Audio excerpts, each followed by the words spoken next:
The morning sun rose over New Busan colony, like it had for the past 20 years. Golden light spread across endless fields of wheat and corn that fed dozens of human settlements across the galaxy. The air smelled of fresh earth and growing plants. It was peaceful here, far from the busy worlds closer to Earth. Governor Kang Min-ho stood on his porch, drinking his morning coffee and watching the farmers start their day. He was 55 years old now, with gray hair and kind eyes. 20 years ago, he had been a soldier on Earth. He had fought in 3 wars and seen too much death. When the chance came to lead this colony, he jumped at it. Here he could help things grow instead of destroying them. "Dad, the morning reports are ready," his daughter Lee Sora called from inside the house. She worked as the colony's chief communications officer. Every day she sent messages to Earth and other colonies reporting on crop yields and weather conditions. It was simple work, but important.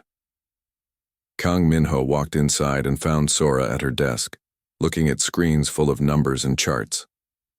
She was 28, smart like her mother had been, with long black hair tied back for work. Her younger brother Park Ji-won sat nearby, reviewing the agricultural systems data on his tablet. "How are the crops looking this season?" Min-ho asked his son. "Better than ever," Ji-won replied with a smile.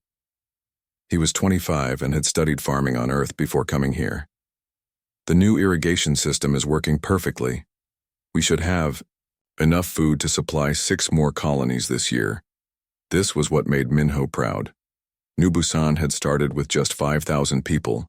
Now they were 50,000 strong, and they fed millions across human space. They had built schools, hospitals, and homes. Children played in safe streets, families grew old together. It was everything he had dreamed of when he left his military life behind. The colony sat on a planet with perfect weather and rich soil. 3 moons hung in the sky and 2 suns gave them long growing seasons. The planet had no dangerous animals and no diseases that could hurt humans. The first settlers had called it a gift from the universe. "Sir, I have Captain Kim Do-hyun on the comm," Sora said. "He wants to give you the weekly security report." Kim Do-hyun commanded the colony's small defense force. He had served under Min-ho in the old days and followed him here. The security force was mostly for show. They had never had any real trouble. A few patrol ships, some ground vehicles, and about 200 volunteer militia members. It was enough to handle small problems like equipment theft or disputes between farmers. "Put him through," Min-ho said. Do-hyun's face appeared on the main screen. He was 45, shorter than Min-ho but built like a fighter. His uniform was always perfect even though there was rarely anything dangerous to do. "Morning, Governor. All quiet out here." The patrol ships finished their rounds of the outer settlements. No problems to report. The kids at Farm Station 7 lost some chickens to wild animals again, but that's about it. "Good to hear. How are the new recruits doing?" "Learning fast. Most of them are farmers' sons and daughters who want to help protect their families. They take it seriously, even if there's not much action." This was how life worked on New Busan. Simple, safe, and predictable. The biggest excitement might be a broken water pipe or a crop disease. The militia practiced twice a week, more to stay in shape than because they expected trouble. After the call ended, Min-ho walked outside again. The settlement stretched out before him like a small city. Houses with gardens, schools full of laughing children, workshops where people fixed machines and made tools. In the distance, the farms went on as far as he could see. He remembered the first day he had arrived here.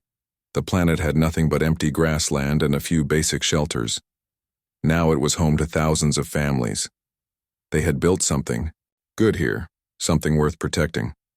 But protection had never been a real concern. Humans had spread across the galaxy peacefully. They traded with other species, shared technology, and avoided conflicts. Most alien races seemed to respect human colonies. Some were friendly, others just ignored them, but none had ever been hostile. "Governor, we have a transmission coming in from Earth," Sora called from the communication center. "It's the monthly supply ship schedule." Min-ho walked over to look at the list. 3 ships would arrive next week, bringing new farming equipment, medical supplies, and letters from family back on Earth. One ship would take a load of grain to the colonies at Alpha Station. Another would carry vegetables to the mining worlds, near Titan Base. "Looks like a normal month," he said. "Yes, sir." "Oh, and we got a message from the new colony at Ross Station. They're asking if we can spare some farming advisors to help them get started. Tell them yes. Jiwan can pick 3 of our best people to go help them for a few months." This was how humans worked together across the stars. They helped each other, shared what they knew, and built communities wherever they went. New Busan had helped start 8 other colonies in the past 10 years. It felt good to spread the peaceful life they had created here. As the day went on, normal life continued.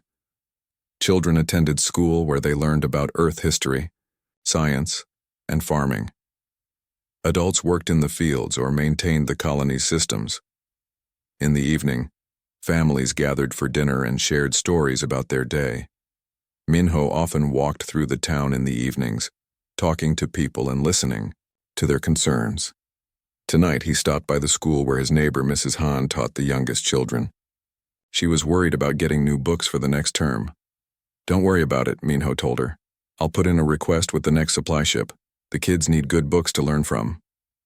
Later, he visited the medical center where Dr. Yoon treated a farmer who had hurt his back lifting heavy equipment. The injury was not serious, but Dr. Yoon was careful with his patients. "We could use some new medical scanners," the doctor said. "The old ones still work, but newer models would help me take better care of people." "Add it to the supply list," Minho replied. "We have the budget for it." These were the problems of a peaceful world. Old equipment, school supplies, minor injuries, from farm work. No one worried about enemies or wars. The biggest danger most people faced was falling off a ladder or getting bitten by the small animals that ate crops. As night fell, Minho sat on his porch again, looking up at the stars. Somewhere out there, Earth spun around its old sun, home to billions of humans. Other colonies grew and prospered on distant worlds. Ships traveled between the stars, carrying people and goods and messages. It was a big, mostly peaceful galaxy. "Dad, are you coming in?" Sora asked from the doorway. "In a minute," he said, just enjoying the quiet. She came out and sat beside him. They watched the 3 moons rise over the fields. In the distance, lights flickered in farmhouse windows where families were settling in for the night. "Do you ever miss the military?" she asked.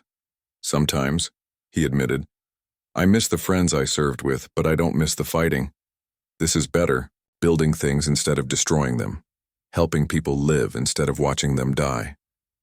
"I'm glad you chose this," she said. "I can't imagine growing up anywhere else." Neither could Minho. This was home now, for all of them. A place where children could grow up safe, where families could build good lives, where humans could show the galaxy that they were more than just another species spreading through space. They were people who cared about each other and worked together to make things better. Tomorrow would be another peaceful day on New Busan.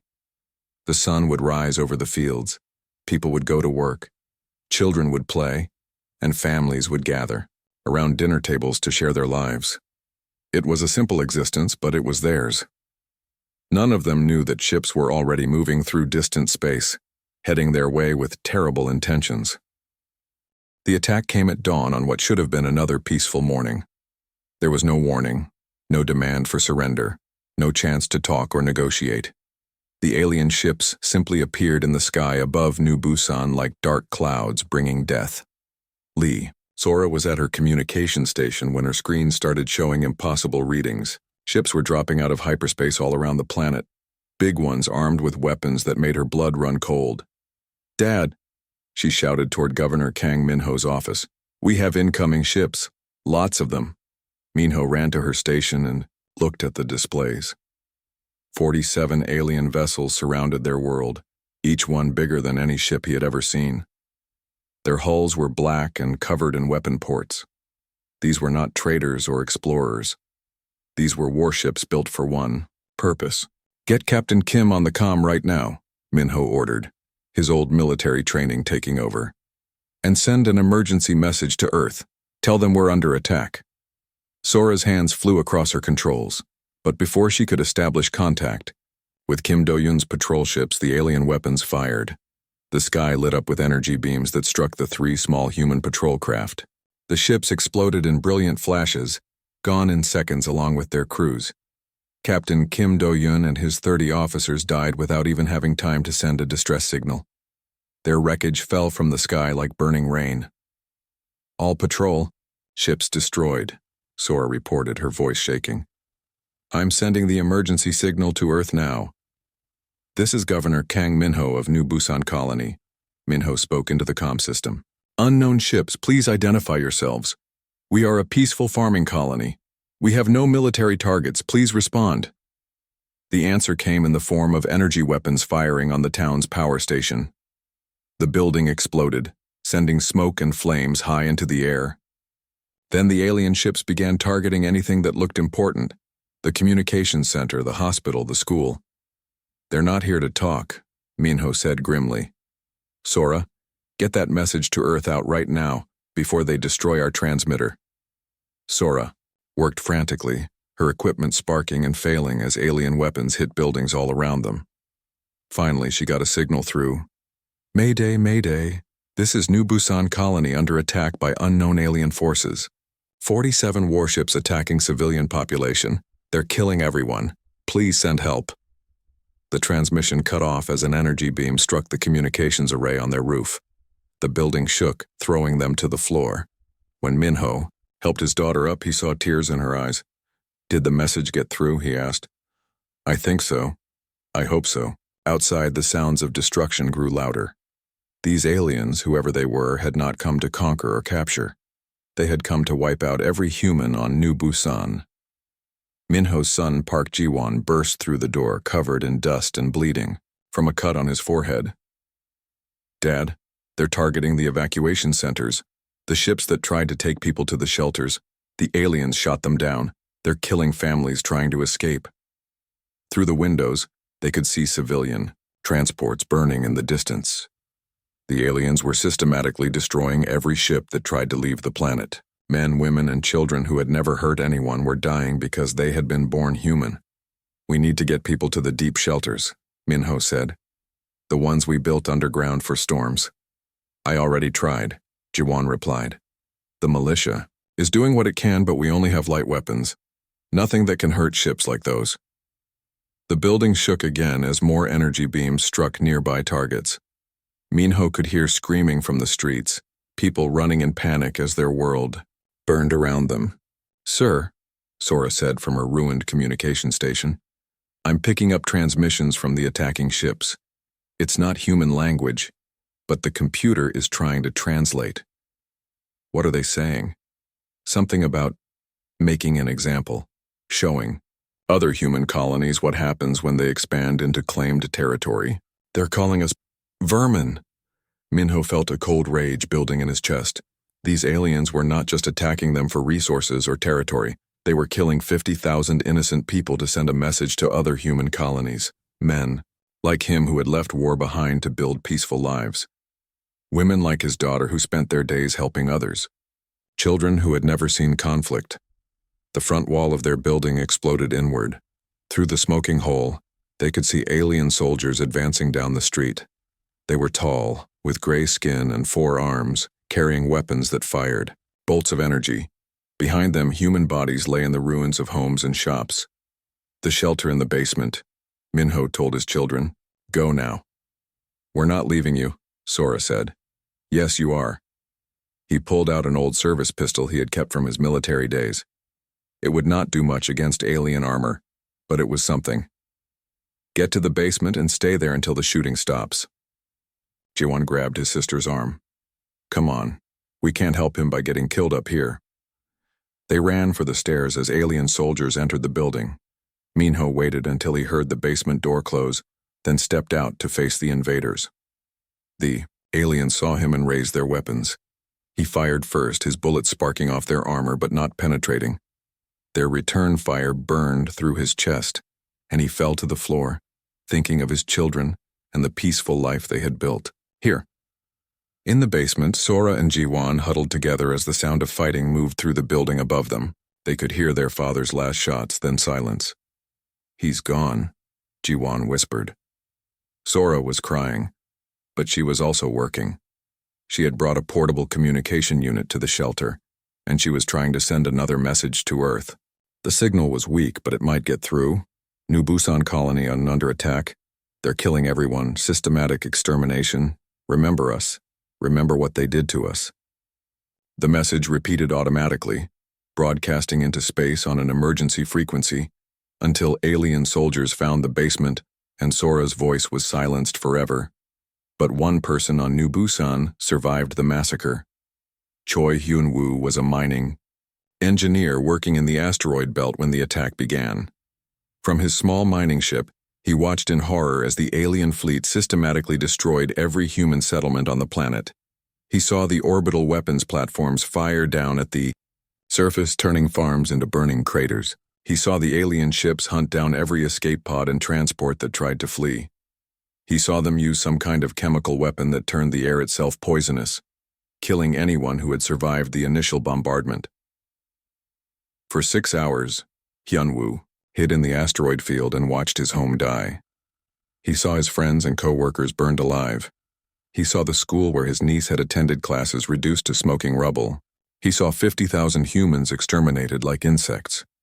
When it was over, the alien ships broadcast a message on all frequencies.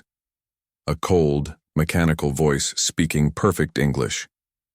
This colony has been cleansed of human contamination. Let this serve as a warning to other human settlements that venture into Vorthak territory. We will not tolerate your expansion. Withdraw from the outer sectors, or face the same fate. Then the alien fleet left as quickly as it had arrived, leaving behind a dead world. Hyun-woo waited another day to make sure they were gone, then flew his mining ship down to the surface. What he found there would haunt him for the rest of his life. Every building was destroyed. Every farm was burned. The bodies of his friends and neighbors lay in the streets like discarded dolls. The children's playground where he had taken his niece was a crater full of melted metal and ash. But worst of all, he could see that the aliens had taken time to make sure everyone was dead. They had not just bombed from space and left. They had sent soldiers to hunt down survivors hiding in basements and shelters. They had systematically murdered every man, woman, and child they could find. This had not been war. It had been extermination. Hyun-woo gathered what evidence he could: recordings of the attack, samples of the chemical weapons, pieces of alien technology. Then he loaded his ship with fuel and supplies and began the long journey to the nearest human outpost. Someone had to tell Earth what had happened here. Someone had to make sure the galaxy knew that 50,000 innocent humans had been murdered in their beds by creatures who called them vermin.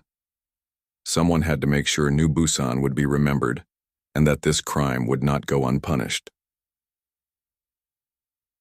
Behind him, the 3 moons of New Busan rose over a silent, burning world where no children would ever play again. The news of New Busan's destruction reached Earth on a Tuesday morning that started like any other. In the great communication centers of Geneva, teams of operators received routine messages from colonies across human space.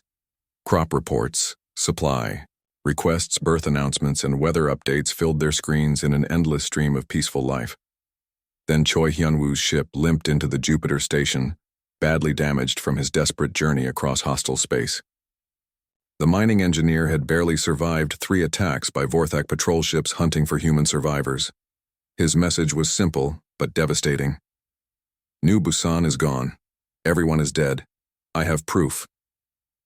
The footage Hyun-woo brought back changed everything. President Nam Tae-hyun sat in his office in Seoul, watching the recordings with tears streaming down his face. On his screen, Governor Kang Min-ho's last transmission played again and again. A desperate father trying to save his family while his world burned around him.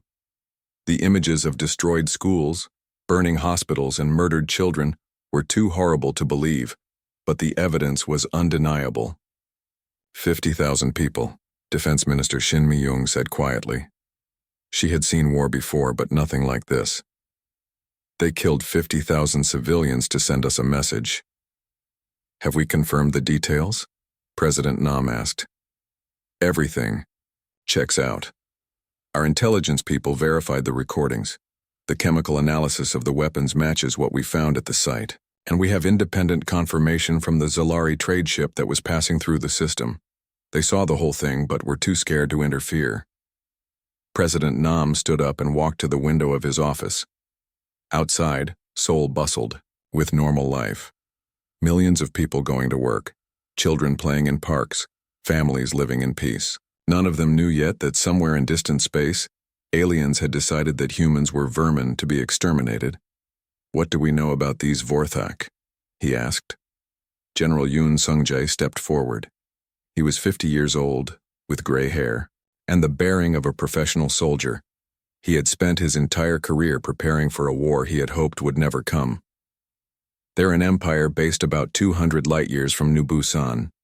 Aggressive expansionists who have conquered 17 other species in the past century.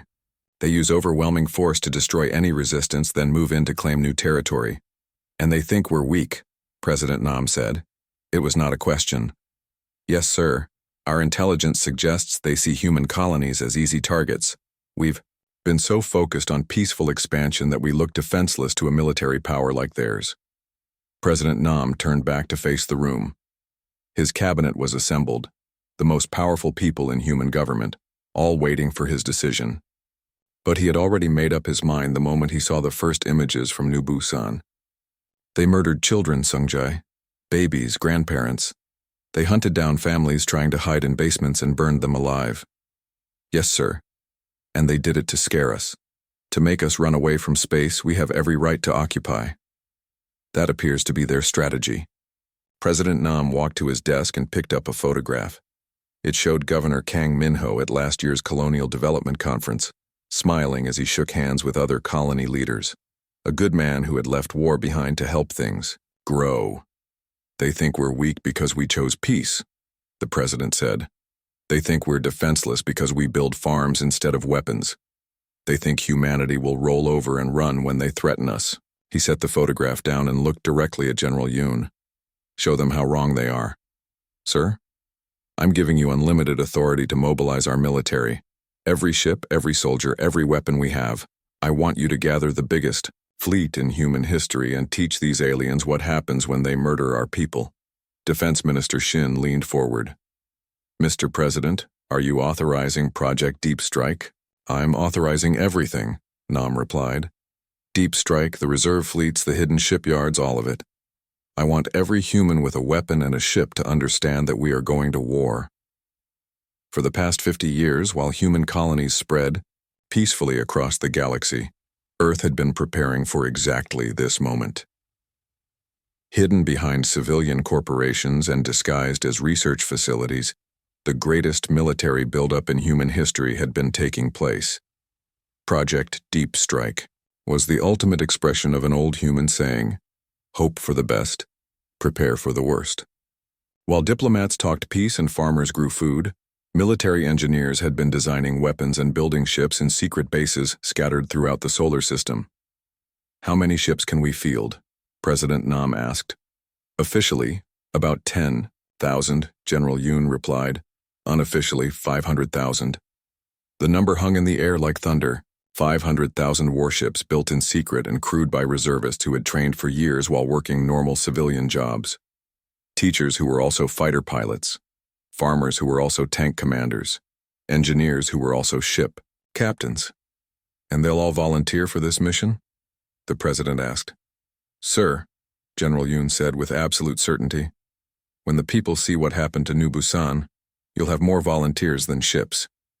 Within hours, President Nam's authorization began the greatest mobilization in human history. Across Earth's solar system, ordinary asteroids split open to reveal massive shipyards. Mining stations transformed into weapons factories. Civilian transports docked with hidden supply depots and emerged as warships. The asteroid belt, which had been quietly mined for 50 years, was revealed to contain the largest military fleet ever assembled. Ships that looked like cargo haulers dropped their disguised hulls to show weapons that could crack planets. Research stations began producing ammunition at rates that suggested they had been preparing for this day for decades. On Europa, Dr. Park Jae-hoon received an encrypted message that activated his real job. For 20 years, he had been a marine biologist studying life in the moon's hidden oceans. But his other job was commanding the 15th Battle Group, 30,000 warships hidden beneath the ice, waiting for orders. "This is Admiral Park. Jaehoon to all deep strike commanders," he broadcast on a frequency that had been silent for 2 decades. "Project Deep Strike is active. Report your status." The replies came from across the solar system: battle groups hidden behind moons, fleets concealed in deep space, weapons platforms disguised as research stations, all of them reporting ready for war. On Mars, Colonel Kim Yoon-ji had spent 15 years as a civilian transportation coordinator, moving supplies between colonies. Her real job was commanding the heavy assault divisions, ships designed to break enemy fleets with overwhelming firepower. "Heavy division commanders, this is Kim Yoon-ji," she announced. "We've been preparing for this our whole lives. Today we find out if we did it right." The secret went deeper than anyone outside Earth's government had known. Every human colony had defensive fleets hidden in their outer systems. Every trade ship had weapons concealed behind cargo bay walls. Every peaceful human settlement had soldiers ready to fight. But Earth was the heart of it all. Earth was where humanity had decided that if someone wanted to wipe them out, they would pay a price that would make the galaxy remember the cost of threatening human children. President Nam addressed the nation that evening, standing before a backdrop showing the burning remains of New Busan. Behind him, images cycled through the faces of the dead: Governor Kang Min-ho, Lee Sora, Park Ji-won, teachers and doctors and farmers and children who had done nothing but try to live peaceful lives. "My fellow humans," he began, his voice steady despite the tears in his eyes. "Yesterday, 50,000 of our people were murdered by aliens who called them vermin. Men, women, and children were hunted down and killed like animals because they had the courage to build new homes among the stars." The president held up the photograph of the Kang family. "This is Governor Minho and his children, Sora and Ji-won. They died defending their friends and neighbors. They died because they were human, and because someone decided that being human was a crime punishable by death." He set the photograph down and looked directly into the camera. "To the Vorthak Empire and to any other species watching this broadcast, let me be very clear about something. We are not the weak farmers you think we are. We are not the defenseless prey you came to hunt. We are humans, and we have spent 50 years preparing for bullies like you." Behind him, the images changed to show the fleets emerging from their hiding places, hundreds of thousands of warships moving through space like schools of metal sharks. "You burned one human colony," President Nam continued, his voice rising with controlled fury. "Earth answers with 500,000 warships. You wanted to send us a message about fear. We're going to send you one about consequences." The address ended with a simple promise that would echo across the galaxy. New Busan will be remembered, New Busan will be avenged, and humanity will never again be caught defenseless. That night, as Earth's massive fleet began its journey toward Vorthak space, children across human colonies looked up at the stars and felt safe for the first time since the news of the massacre had spread. The sleeping giant was awake now, and it was very, very angry. The galaxy had never seen anything like it. As Earth's hidden fleets emerged from their secret bases, other species watched in stunned silence. What they had thought was a peaceful farming civilization was revealing itself as the most heavily armed society in known space. Admiral Yoon Sung-jae stood on the bridge of the flagship Righteous Fury, watching his fleet assemble in the void between Jupiter and Saturn. The massive ship was 3 kilometers long, bristling with weapons that could level cities. Its hull was painted with the names of New Busan's dead, 50,000 names in small letters covering every surface. "Fleet status report," he ordered, his communications officer. "All battle groups are reporting ready, sir. The Kang Min-ho division has completed formation with 50,000 ships. The Lee Sora wing is moving into position with 45,000 vessels. The Park Ji-won squadron is ready with 30,000 ships." Yoon nodded grimly. Every major unit of the fleet was named after someone who had died on New Busan. It was humanity's way of making sure the dead would be present when justice was delivered. His second-in-command, Admiral Lee Dong-hae, approached with a tablet full of reports. Lee had been a history teacher on Mars for 15 years. His students knew him as a quiet man who loved old books and ancient battles. They had no idea he commanded the fast attack wings that could outrun and outfight any fleet in the galaxy. "The civilian ships are arriving ahead of schedule," Lee reported. "Every transport, every cargo hauler, every civilian vessel that can mount a weapon is volunteering to join us. We're having to turn people away." "How many total ships do we have now?" Yoon asked. 512,000 warships from the regular fleets, another 100,000 armed civilian vessels, and more arriving every hour. Yoon looked out at the vast formation of ships stretching across space as far as his eyes could see. Each dot of light was a ship full of humans who had volunteered to risk everything to avenge New Busan. Teachers and farmers, doctors and engineers, parents and children, all united by grief and anger at what had been done to innocent people. Captain Park Yoon-ji commanded the heavy battleship divisions from her flagship, Eternal Vigilance. She had spent 20 years working as a mining supervisor on the moons of Saturn, overseeing the extraction of materials that secretly went into building warships. Her crews knew her as a fair boss who always made sure everyone got home safe. They had no idea she had trained since childhood to command the largest concentration of firepower ever assembled. Heavy Division. "Reporting ready," she announced over the Fleet Communication Network. "All battleships armed and ready for engagement. We have enough firepower to glass 100 worlds." Commander Jung Sokmin led the stealth reconnaissance forces from a ship that most sensors could not even detect. For 30 years, he had worked as a civilian shipping coordinator, tracking cargo movements between colonies. His real job was commanding scout ships that could slip past any defense and gather intelligence on enemy movements. "Reconnaissance forces deployed and scanning," he reported. "We have eyes on every major Vorthak base between here and their home system. They have no idea what's coming. But the most important ships in the fleet were not the massive battleships or the swift attack craft. They were the hospital ships, painted with red crosses and staffed with the best doctors humanity had to offer. Because this was not just about destroying the enemy. It was about saving any innocent beings caught in the crossfire. Dr. Lim Soo-young commanded the medical fleet from the hospital ship Mercy's Hand. She had been Earth's chief of emergency medicine before volunteering for this mission.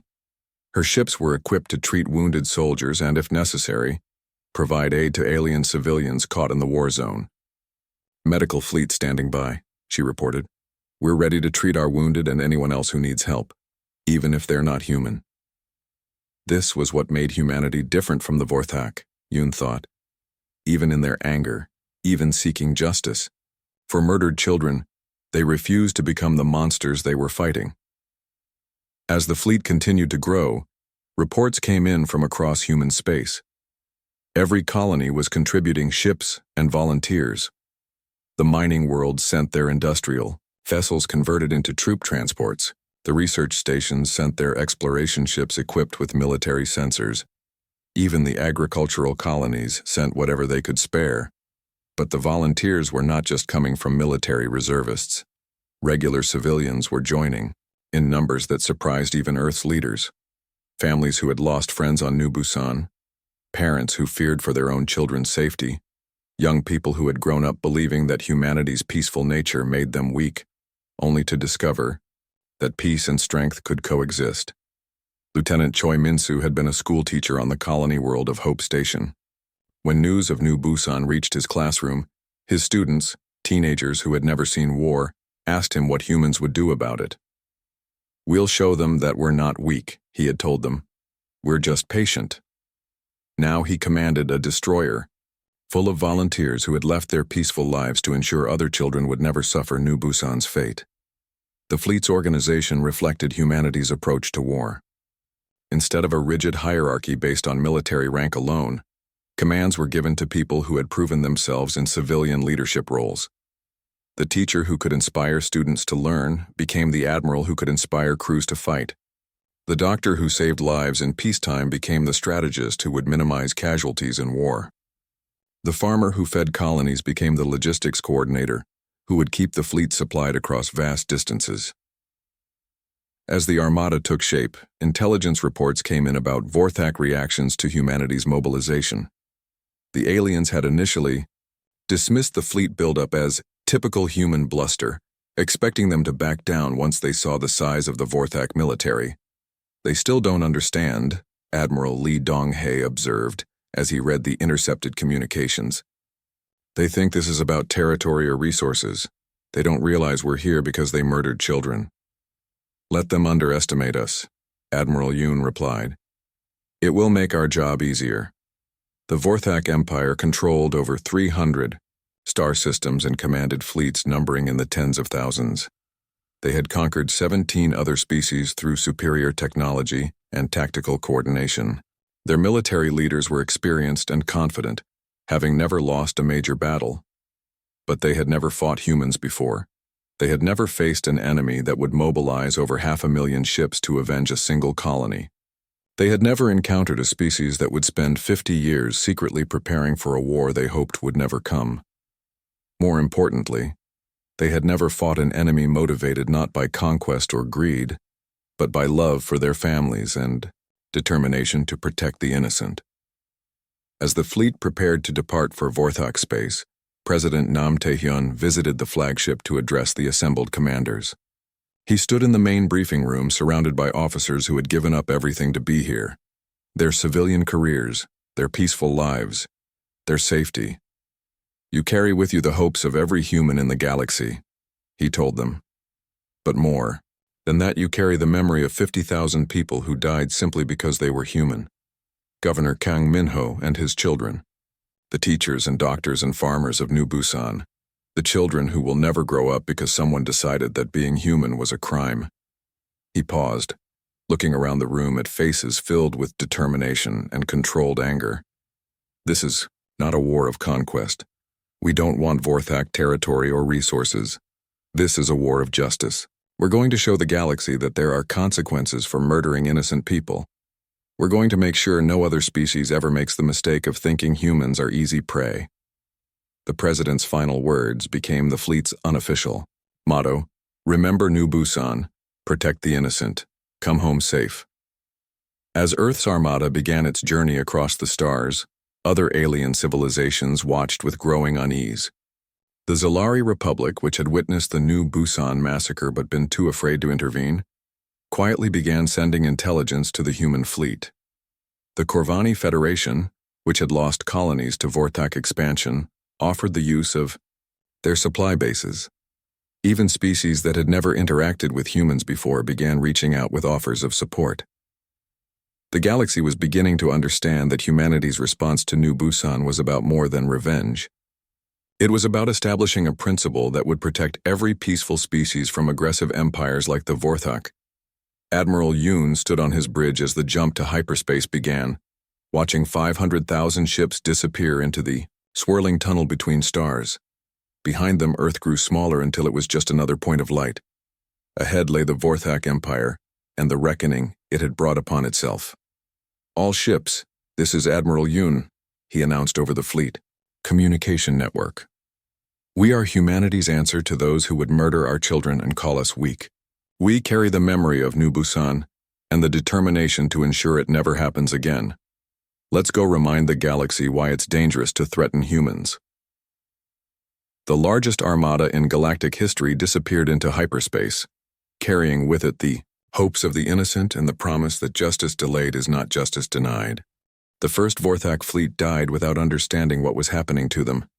Admiral Kreshitar, the butcher of New Busan, was reviewing reports of human fleet movements when his sensors detected something impossible. 50,000 ships had just dropped out of hyperspace at the edge of his star system. Before he could even send a warning to his superiors, another 100,000 appeared. Then another 100,000. Sir, his communications officer said, voice shaking, we're detecting over 300,000 enemy vessels and the count is still rising. Kreshtar looked at his tactical display in disbelief. His own fleet had 45 ships, powerful ones, equipped with the best weapons the Vorthak Empire could build. They had been enough to exterminate every human on New Busan. They should have been enough to handle any retaliation, but the humans had not sent a fleet. They had sent an ocean of ships that stretched across space like a metal tide. This is Admiral Lee Donghae of the Human Defense Fleet, came a calm voice over all communication frequencies. Admiral Kreshitar, you are charged with the murder of 50,000 civilians on New Busan colony.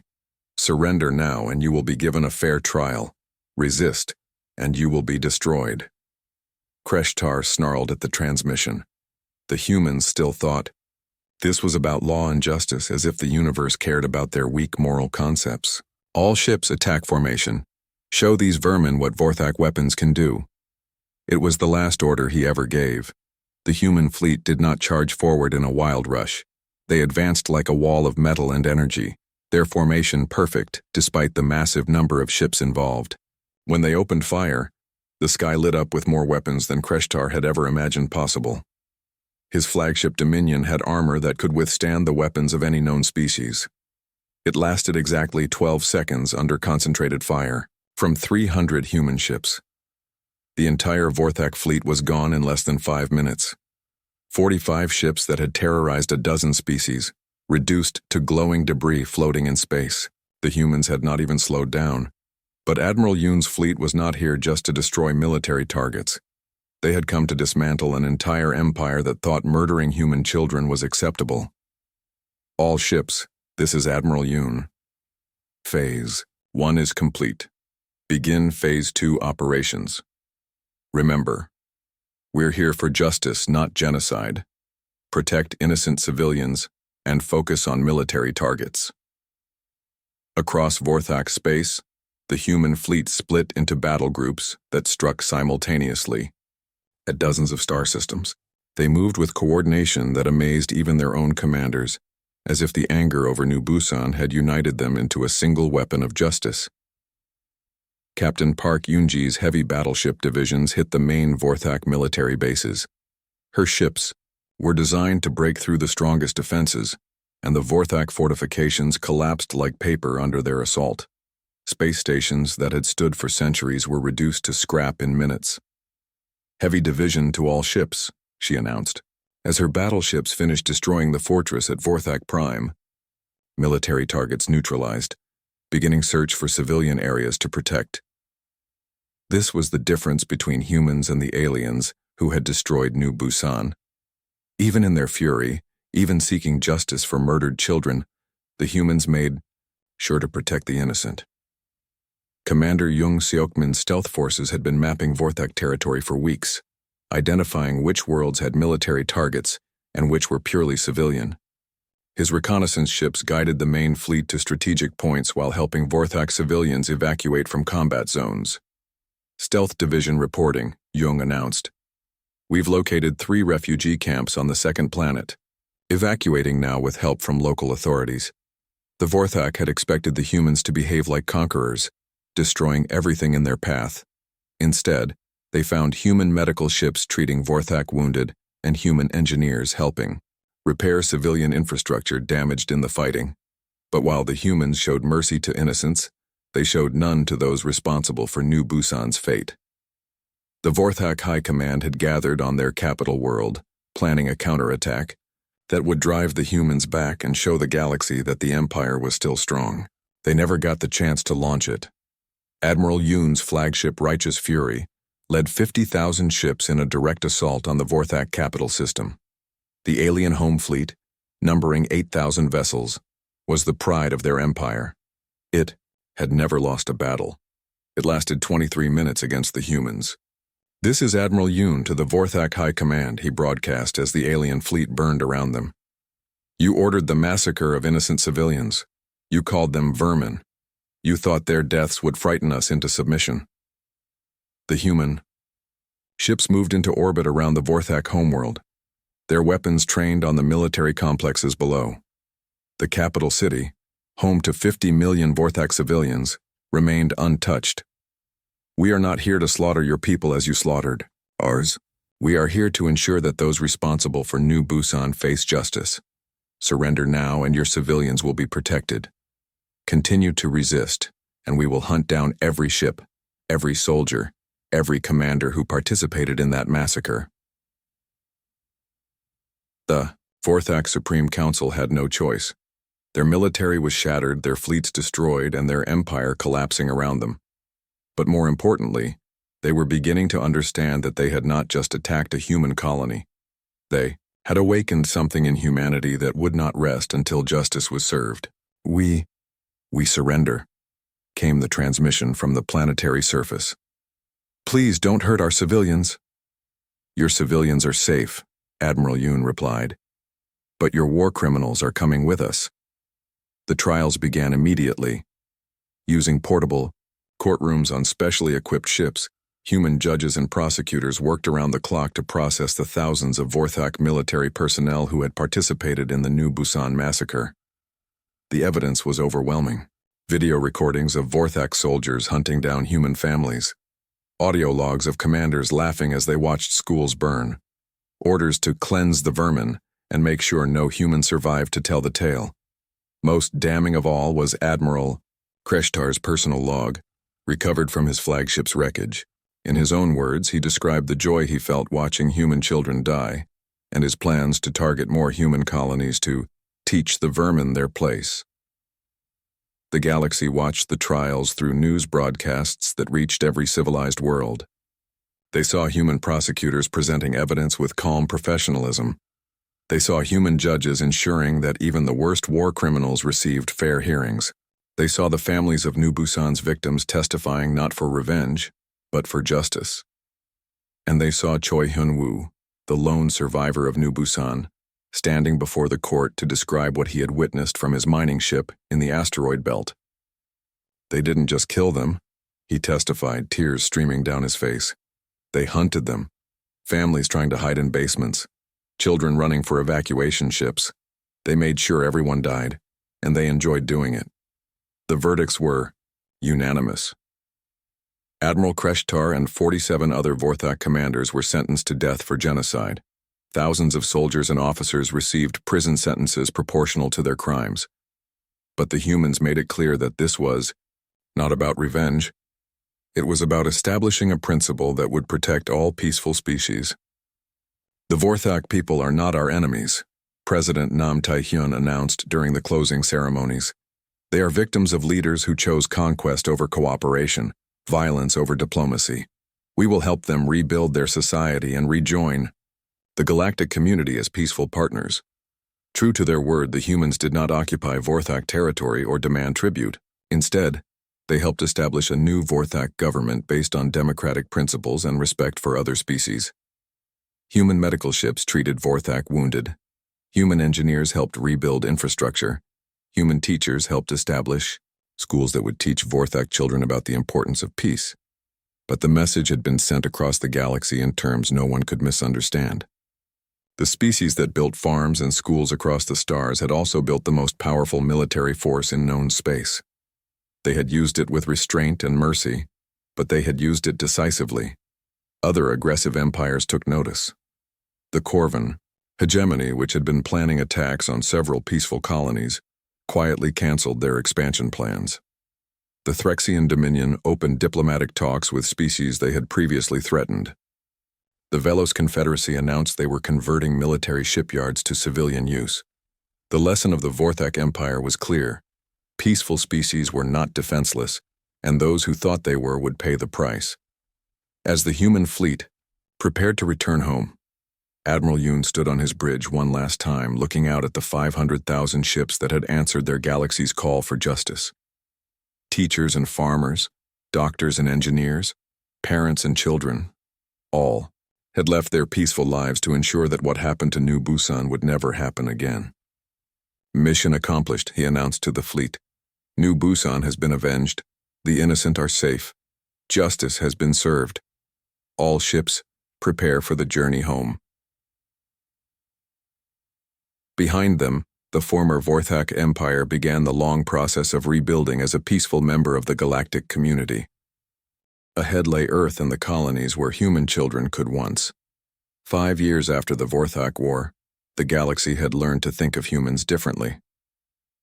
President Nam Tae-hyun stood in the rebuilt capital city of New Busan, looking out over streets, where children played and families lived in peace once again. The colony had been rebuilt exactly as it was before the attack. but with one important addition: a memorial wall listing the names of all 50,000 people who had died here. Today was the 5th anniversary of the massacre, and representatives from hundreds of species had come to pay their respects. What had started as a human tragedy had become a galactic symbol of the price of aggression and the power of justice. "Mr. President," his aide said quietly, "it's time for the ceremony." Nam walked to the memorial wall, where thousands of beings from across the galaxy had gathered. Humans stood beside former Vorthak civilians, many of whom had come to apologize for what their old government had done. Zalari diplomats who had witnessed the original attack spoke with Corvin representatives, who had learned from the Vorthak example. Even species that had never met humans before the war had sent delegates to honor the dead. At the center of the crowd stood Choi Hyunwoo, now an old man but still the lone survivor who had carried the news of New Busan's destruction to Earth. His testimony had started the war that changed the galaxy. His grandchildren played in the same streets where he had once walked among the dead. 5 years ago, President Nam began, his voice carrying across the silent crowd. 50,000 innocent people died here. They died because someone decided that being different was reason enough for murder. They died because their killers thought peaceful people were weak people. He gestured to the memorial wall, where flowers and gifts from across the galaxy created a mountain of color against the black stone. They were wrong. Peace is not weakness. Kindness is not vulnerability. And those who mistake mercy for helplessness will learn, as the Vorthak Empire learned, that humanity remembers its children. The ceremony continued with speeches from other world leaders, but the most powerful moment came when former Vorthak Admiral Teshivan approached the memorial. He had been a junior officer during the New Busan attack, following orders he now regretted for the rest of his life. The humans had sentenced him to 10 years of community service rather than execution, and he had spent those years working to rebuild what his people had destroyed. "I was there," he said in halting English, his forearms shaking with emotion. "I was young and stupid and thought orders were more important than conscience. I helped kill children who had never hurt anyone. I cannot undo what we did, but I can make sure my own children understand that what we did was wrong." Behind him stood his son, a young Vorthak who had grown up in the new democracy the humans had helped establish. The boy placed a flower at the base of the memorial wall, one more symbol of a species learning to choose peace over conquest. But the real changes were not just ceremonial. The Vorthak War had reshaped how the galaxy thought about power and protection. The Human Defense Corps, established after the war, maintained rapid response fleets throughout human space. Admiral Yoon Sung-jae, now promoted to Supreme Commander, oversaw a military that could deploy anywhere in human territory within days. But more importantly, the Defense Corps had become a model for other peaceful species who realized they needed to be able to defend themselves.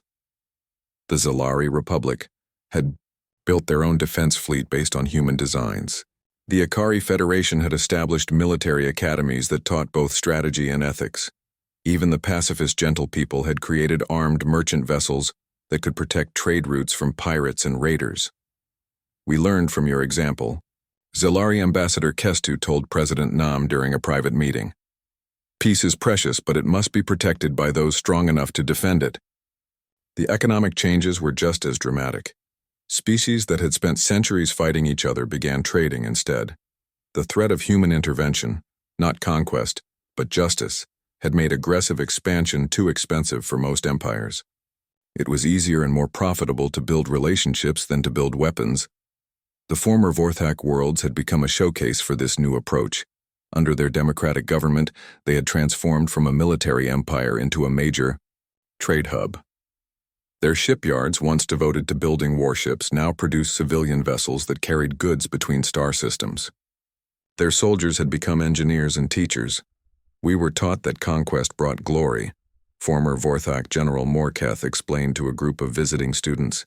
He now taught history at the University of New Vorthak, helping young people understand how their society had gone wrong. "We never learned that cooperation could bring prosperity. The humans taught us that strength used wisely creates more than strength used brutally." The educational exchanges had become one of the most important outcomes of the war. Human universities welcomed students from across the galaxy, teaching them about democracy, human rights, and peaceful conflict resolution. In return, human students learned about other cultures and ways of thinking, building the relationships that would prevent future conflicts.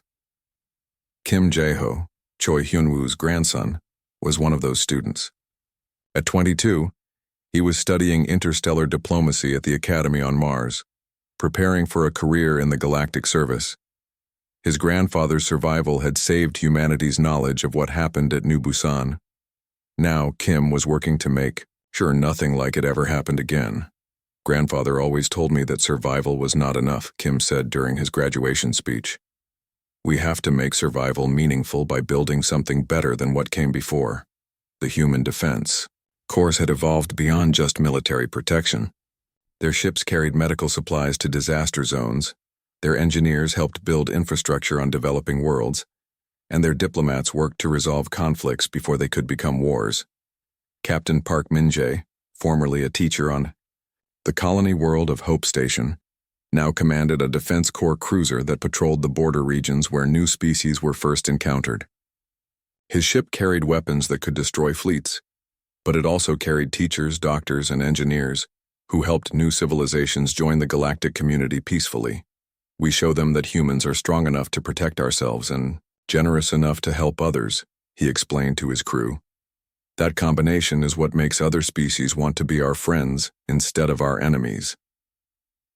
The ripple effects continued to spread. Pirates who had once preyed on civilian shipping found themselves hunted by combined fleets from multiple species. Slave traders discovered that their business had become too dangerous when every civilized world was watching for human intervention. Warlords, who had terrorized entire sectors, found their neighbors suddenly equipped with defenses they could not overcome.